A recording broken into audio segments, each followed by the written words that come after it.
আজকে আমি তোমাদের সাথে আপুর বিয়ের ব্লগটা শেয়ার করব। আসসালামু আলাইকুম everyone, welcome back to my new blog video.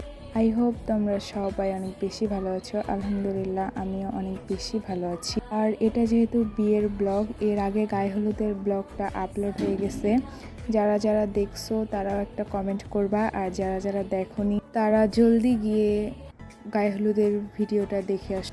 জামাই আসার কিছুক্ষণ পরে আমরা হাত ধোয়াই, কিন্তু তার আগের ক্লিপগুলো আসলে সেইভাবে নেওয়া হয়নি। তো আমরা ভাইয়ার হাত ধোয়া দিলাম এবং তাদের সাথে হাত ধোয়ার পর যে একটা সালামি দেওয়া হয় সেটা নিয়ে তারা আমাদের সাথে কথা বলছিল এবং তারা বেশ কিছুক্ষণ পরে সেই সালামিটাও দিয়ে দেয় এবং আমি যে ভাইয়াকে খাওয়াই দিচ্ছিলাম।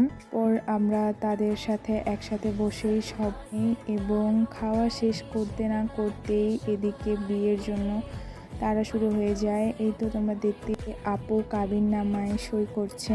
তাকে কাজী সাহেব বলল যে কাবিননামায় সই করতে, সেও দেখলাম বেশ সুন্দরভাবে কাবিননামায় সই করে ফেললো এবং এরপরেই শুরু হয়ে গেল বিয়ে। এখানে কাজী সাহেব যেন কাকে খুঁজছিল আর সব কিছু আমাদেরকে বলছিল।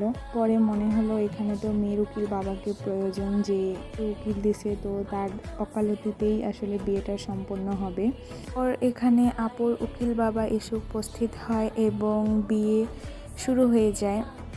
তো এখানে উকিল আমার আব্বুই দিয়েছিল, তাই আসলে এখানে কাজী সাহেব যা বলছিল আর আমার আব্বু আপুর দিকে তাকিয়ে এবং তার দিকে আঙ্গুলটা সোজা করে সেটাই বলছিল। এবং কিছুক্ষণের মধ্যেই কাজী সাহেব আপুকে জিজ্ঞেস করে যে তুমি কি এই বিয়েতে রাজি কিনা।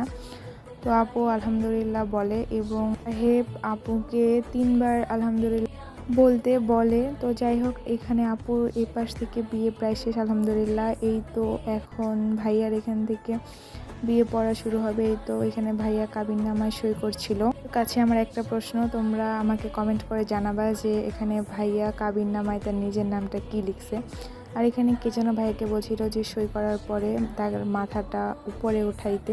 তো সে সই করার পরে যে মাথাটা উপরে উঠায় এবং একটা আঙ্কেল ভাইয়াকে বলে যে পশ্চিম দিকে ঘুরে নাকি আসলে বিয়ে করতে হয়, আর পশ্চিম দিকে ঘুরে বিয়ে করা নাকি ফরজ কাজ। তাই ভাইয়া পশ্চিম দিকে ঘুরে বসলো এবং বিসমিল্লাহ বলে বিয়েটা শুরু হয়ে গেল।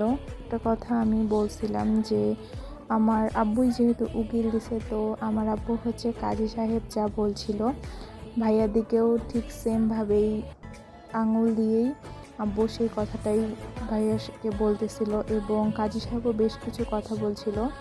তো সেগুলো আসলে আমরা সবাই মনোযোগ দিয়ে শুনতেছিলাম। তো এখানে উকিল দেওয়ার বিষয়টা কাজী সাহেব যেটা বলবে সেটাই যেহেতু বলতে হবে, তো ওটা বলতে বেশ খানিকটা টাইম লেগেছিল। কথা আসলে এখানে অনেক ভিড় ছিল, সেই জন্য আসলে ভালো করে ভিডিওগুলো আমি ক্যাপচার করতে পারি নাই। আর এতগুলা ক্যামেরা ছিল যে ভালোভাবে ক্যামেরাটাও ধরার কোনো ওয়ে ছিল না। যাই হোক, আমি যতটুকু পেরেছি চেষ্টা করেছি তোমাদের মাঝে উপস্থাপন করার জন্য, যাতে তোমাদেরও বেশ ভালো লাগে দেখে। আমি এর আগের ক্লিপগুলো নিতে পারতাম তাহলে আরও বেশি তোমাদের কাছে ভালো লাগতো, আমরা আরও বেশি এনজয় করছি, কিন্তু সেই সময় আমার খেয়ালই ছিল না যে আমি একটু ক্লিপগুলো নিই এবং তোমাদের সাথে শেয়ার করি। আমার আসলে অনেক বড় একটা ভুল হয়ে গেছে এইটাই। এই ক্লিপটা আসলে আমার কাজে নিচ্ছিল, তাই ভালোভাবে নিতে পারিনি, কারণ ক্যামেরাটাও ভালোভাবে ধরতে পারেনি ভিড়ের মধ্যে। আবার কাজী সাহেব ভাইয়াকে জিজ্ঞেস করছিল যে তুমি কি এই বিয়েতে রাজি কিনা। তো ভাইয়া এই তো আলহামদুলিল্লাহ বলতেছিল, তোমরা দেখতেই পাচ্ছ। তো এই তো এখানে এখন বিয়ে প্রায় শেষ, আর এখানে তোমরা দেখতে পাচ্ছ যে মোনাজাতের জন্য প্রস্তুতি চলছে। আর আমি সেই সময় আর কোনো ভিডিও নেই নাই, তো আমি আর এই মোনাজাতের সময়ও এখানে ছিলাম না, সেই ক্লিপগুলো নেওয়া হয়নি। এই তো এখন হচ্ছে বিদায়ের মুহূর্ত, এটা প্রত্যেকটা মেয়ের জীবনে একবার করে আসে। এখানে আপু সবার কাছ থেকে বিদায় নিচ্ছিল এবং সবার কাছ থেকে দোয়া নিচ্ছিল। আর এখানে ভাইয়ার জুতো চুরি করছিলাম আমরা, তাই ভাইয়াকে জুতোটা ফিরিয়ে দিলাম। তো ভাইয়া এখানে তার নিজের জুতোটা পরছিল। এখানে আপু সবার কাছ থেকে দোয়া নিতে নিতে কিছুক্ষণের মধ্যে এখানে আপুর শ্বশুর এসে হাজির হয় এবং আপু তাকে সালাম করতে গেলে বলে যে সিজদার মালিক একমাত্র আল্লাহ তাআলা, তাই আল্লাহ তাআলা ব্যতীত অন্য কাউকে সিজদা করা উচিত নয়। আর আঙ্কেলের এই কথাটা অনেক বেশি ভালো লাগছিল। যাই হোক, এখানে আঙ্কেল আপুকে অনেক সুন্দর সুন্দর কতগুলো কথা বল। এখানে আঙ্কেলের কথা শুনে বেশ বোঝা যাচ্ছিল যে আঙ্কেল আপুকে ছেলের বউ হিসেবে পেয়ে বেশ খুশি, এবং সে বলতেছিল যে তুমি আমার ছেলের বউ না, আজকে থেকে তুমি আমার মেয়ে। তো দোয়া করি তাদের এই বন্ধন যেন সব সময় এভাবে অটুট থাকে। সবাই তাদের জন্য দোয়া করবা, তারা যেন সব সময় এভাবেই হাসি খুশি এবং সুন্দরভাবে আসলে থাকতে পারে, এটাই সবাই দোয়া রাখবা। আঙ্কেল আপুকে বলছিল যে তুমি তোমার পরিবারের সদস্যদের কাছ থেকে বিদায় নাও এবং তোমার চাচা ফুপাদের কাছ থেকেও বিদায় নাও।